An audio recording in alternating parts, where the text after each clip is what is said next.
Welcome to The Explainer. Today, we are going to break down one of the most masterful, airtight arguments ever put to paper, found in the Apostle Paul's letter to the Romans. I mean, think about it. Have you ever been in that spot, judging someone else, and feeling totally 100% justified? Well, Paul built this brilliant argument for that exact moment. And honestly, it's structured like a perfect trap. Okay, let's dive in. All right, first up, setting the rhetorical trap. Now, to really understand how this trap works, you have to see how Paul sets it all up. He does this in the chapter right before Romans 1 by basically getting his entire audience on his side. So here's his opening move. He starts by listing all these sins that were pretty common in the Greco-Roman world. Things that almost anyone reading, Jewish or not, would agree are just wrong. This gets everyone nodding along, thinking, yeah, absolutely, those people deserve judgment. See what he's doing? He's creating this sense of a shared moral high ground, a united front against some external other. So, now for part 2, the judgment boomerang. This is where things get really interesting. Just when everyone is feeling pretty good about themselves, agreeing with Paul, he completely turns the tables. The trap has been set. Now he springs it. He uses this lecture style that was really common back then called a diatribe. It's where you basically invent an imaginary opponent to argue with. This lets him anticipate every possible objection his audience might have. He voices their arguments for them and then just demolishes them one by one. It's a brilliant way to control the entire conversation.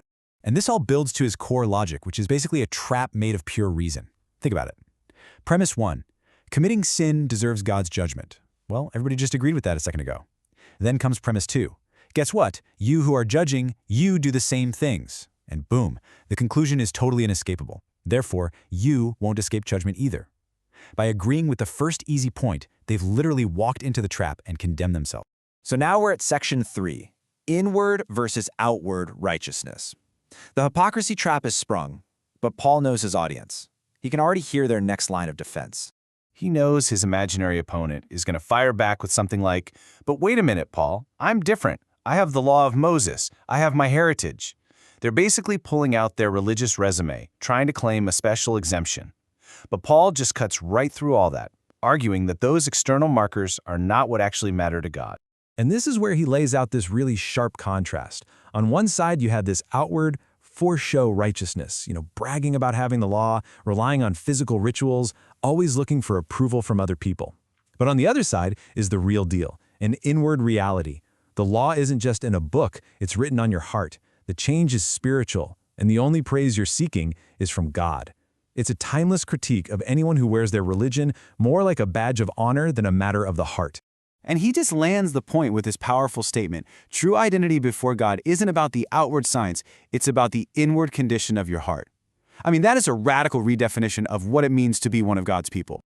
Okay, moving on to section 4, the verdict. All are guilty.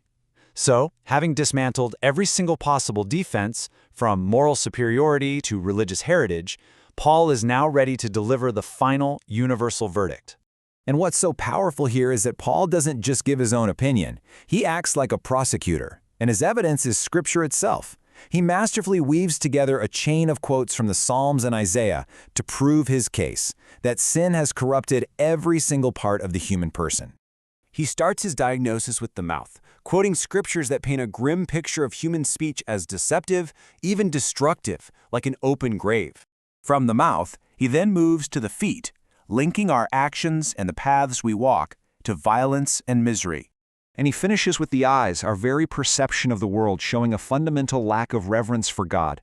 And really, that's the root of the whole problem. So when he lays it all out, the evidence is just overwhelming.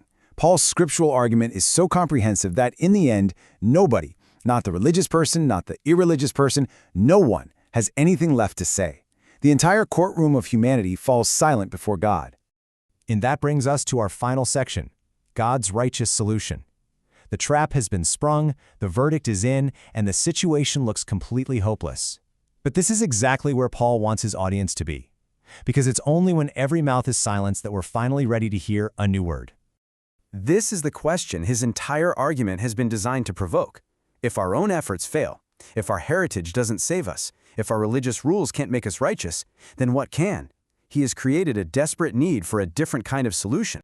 And here it is, Paul reveals that God has provided a completely different way to be made right with him. It's a righteousness that's not from us, but is a gift from God. And he's quick to point out this isn't some new idea. The law and the prophets were pointing to it all along. It's a righteousness that comes through faith in Jesus Christ, and it is for all who believe, with no distinction. And that's the beautiful symmetry of it. The problem of sin is universal. It applies to everyone. So the solution God provides is also universal. Because everyone is in the same predicament, the solution is available to everyone on the exact same terms. It puts everyone on equal footing. And that leaves us with a final thought to chew on. Paul's argument isn't just abstract theology. It's meant to radically reframe how we see judgment, grace, and our common humanity. It forces us to ask, if we all really are in the same boat, all in need of the same rescue, what does that change about how we see ourselves and how we see others?